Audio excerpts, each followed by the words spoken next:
Victoria memorial Kolkata के सबसे famous tourist places में से एक है। इस मेमोरियल को क्वीन विक्टोरिया की याद में यहाँ पर बनाया गया। ये जगह कोलकाता के मैदान इलाके में स्थित है। कोलकाता के किसी भी हिस्से से यहाँ पर कैब, टैक्सी, बस और मेट्रो के जरिए इजीली पहुँचा जा सकता है। मेट्रो का सफर सबसे सस्ता होता है। मेट्रो स्टेशन से ये मेमोरियल लगभग 200 मीटर की दूरी पर स्थित है। थोड़ा सा पैदल चलने के बाद हमें ये मेमोरियल लेफ्ट हैंड साइड पर नजर आने लगता है। इसकी टिकट 50 रुपए है। मंडे और नेशनल हॉलिडे वाले दिन ये मेमोरियल बंद होता है। अगर आप छुट्टी के अगले दिन यहाँ पर आते हो तो यहाँ पर आपको बहुत ज्यादा भीड़ देखने को मिलती है। गेट के अंदर एंटर होते ही हमें नजर आती हैं 184 फीट ऊंची ये विशालकाय इमारतें। देखने वाला हैरान रह जाता है कि व्हाइट मार्बल की इस बिल्डिंग को यहाँ पर कैसे बनाया होगा। क्वीन विक्टोरिया की मौत 1901 में हो गई थी। तब इंडिया के वाइसरॉय लॉर्ड कर्जन ने अंग्रेजी हुकूमत के सामने ये पेशकश रखी थी कि इंडिया में क्वीन की याद में एक बहुत बड़ा मेमोरियल बनाया जाए। 1906 में जॉर्ज V ने इस मेमोरियल को बनाने की इजाजत दे दी। अंग्रेजों की कैपिटल कोलकाता थी, इसलिए इस जगह को मेमोरियल के लिए चुना गया। लॉर्ड कर्जन की अगुवाई में आर्किटेक्ट विलियम एमरसन और विंसेंट ने इसकी रूपरेखा तैयार की। मार्टिन एंड कॉरपोरेशन कंपनी को इसका काम सौंपा गया और तब इस मेमोरियल को बनाने में व्हाइट मकराना पत्थर का इस्तेमाल किया गया।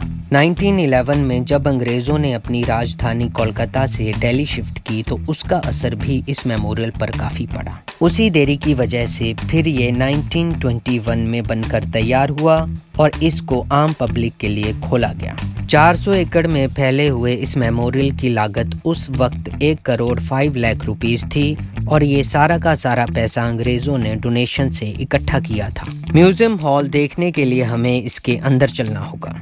हॉल में देखने वाली सबसे फेमस कलाकृति है क्वीन विक्टोरिया का ये स्टैचू।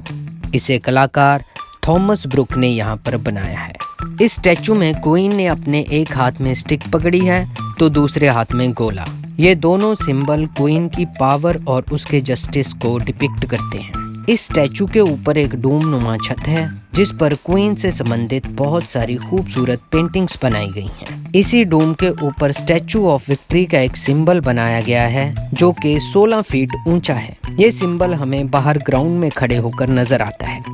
ये जो पूरी की पूरी इमारत है, इस इमारत को इंडो सारासेनिक आर्किटेक्चरल स्टाइल में बनाया गया है। इस हॉल में विजिटर्स के देखने के लिए बहुत सारी आर्ट गैलरीज बनाई गई हैं। पहली आर्ट गैलरी में कैनन और वेपन्स रखे गए हैं। दूसरी साइड में चेयर रखी गई है जो कि हाथी दांत की है।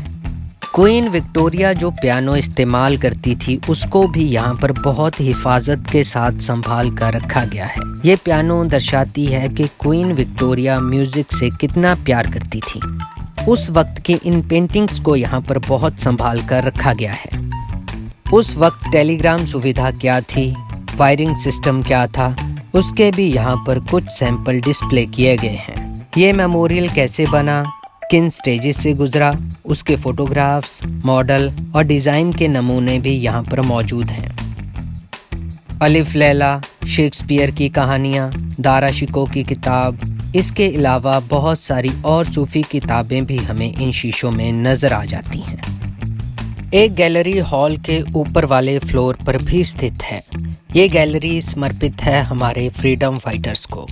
इन फ्रीडम फाइटर्स की वजह से ही आज हम इस आज़ाद हिंदुस्तान में सांस ले पाए। हमारे इन योद्धाओं की इतनी कहानियां हैं कि जिनको इस व्लॉग में बयां करना बड़ा मुश्किल है। इसलिए आप लोग जब भी यहाँ पर आएं तो वक्त निकाल कर आएं। इंकलाब जिंदाबाद, Vande Mataram, I love my India.